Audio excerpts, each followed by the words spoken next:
Ladies and gentlemen, my name is Total Biscuit. This is just a quick short video for you. I am working on Azeroth Daily as we speak, but I would like to introduce a new addition to the family. This is the Cynical Rig Mk2, codename Plague. This is a machine that I had custom built specifically for everything that I'm doing going forward. This is for StarCraft 2 commentary, this is for World of Warcraft, this is for video editing, and this is for gaming for a fairly significant chunk of time. I had quite a bit saved up, so I thought it was probably about time. My previous rig was 2.5 years out of date, yes, and certainly in terms of the CPU, it was still running DDR2. It was still running a Mk21795, which is a 2.5-year-old processor. The architecture was way behind the times. It needed an upgrade. There was no mistaking that at all. Now, this rig is a little meatier. My old rig was spec'd as follows. It was a Mk21795, overclocked to 3.6 GHz. It's about as far as I could push it, really, on the RAM that I had. 4 GB of OCZ Reaper X DDR2 at 800 MHz and 2 ATI 5770s. That was water cooled and it was sitting in a Cooler Master HAF MIDI tower case, which ran fairly well considering, but it wasn't up to par. I mean, I had some old hard drives in there, I was using some old USB drives, I had an old Western Digital rack. Do you remember the SATA 1s? Yeah, I was one of those. Man, that's going back a little bit. This machine is a little more powerful. It is a hexa-core i7-980X Extreme Edition.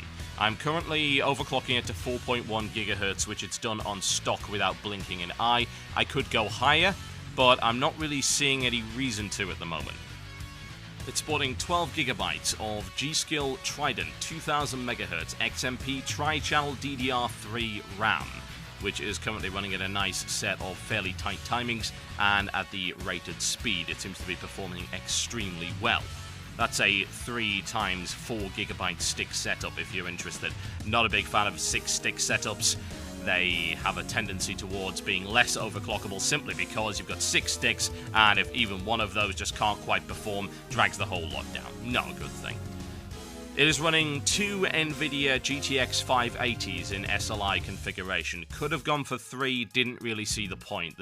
Not only does it take a massive amount of extra power for a third one, but it also increases the actual volume of the system, which is not so great, especially when you're recording. You don't want that. And it also takes a lot more power, so not a fan of having that happen. Tri-SLI and certainly Quad Fire goes into the realms of diminishing returns to the point where it's a little bit ridiculous. But the board does support 3 if I so desire, so maybe sometime along the road I'll shove another 580 in it. Oh well, anyway, that's beside the point. So I've got those running and those are performing exceptionally well. As regards to what it's being cooled by, it's got a Coolit ALC Echo 240, which is a nice bespoke and nicely sealed water cooling system. I've built my own water cooling before and it resulted in a very green carpet, let me put it that way. Man, that coolant can stain, especially when it leaks, but hey, there you go. So I went for something nice and bespoke. It does the job very, very nicely, honestly. The temperatures are really, really good. A little bit loud, in my opinion. It's a 2-fan setup. I think I'm going to replace those with some gentle Typhoon fans. It's what I was running on my old Corsair H50 on the previous Cynical Rig Mach 1. So we'll see about that. Am I getting too techie for you? I hope not. I hope that we've got quite a few techies in the audience, so that should be interesting to some people. This is all sitting in a Cooler Master Cosmos 1000 case, which is a wonderful case. I really like the design of it. Very easy to pop the sides off, do a little bit of maintenance, and one of the best things about it is the fact that both sides have sound-absorbent padding. You know, they actually use this isolating foam, which does a really great job of muting a lot of the sound within the case. For a high-power recording PC, it's really, really useful. Nice case. Really big fan of it. You can see the pictures right here. My camera's not very good, and if there's one thing I do need to invest in, folks, it is a video camera. I've not really had the desire or indeed need to own one, but I think that's going to be happening sooner rather than later so I can film some hardware stuff. I mean, I'd like to occasionally do something about hardware. I find it pretty interesting. Now, as regards to my recording setup, that's all on the channel. People keep asking me, what do I use? All of it is on the channel page, seriously. It's in my description. Go have a read. Some of that info is a little bit out of date, but it gives you info about how I've been recording for the past 6 or so months. And what I've got in this is I've got a RAID 0 of 1TB drives. I'm also running an Intel G2 160GB SSD. It's not properly set up yet, but I'm looking to have WoW and StarCraft 2 running on that, which will give it a little bit more performance. I've also got a couple of 1TB external drives, an eSATA and 2 USBs, and a 2TB internal Western Digital Green, which I mostly just use for fraps dumping, really. I mean, for God's sake.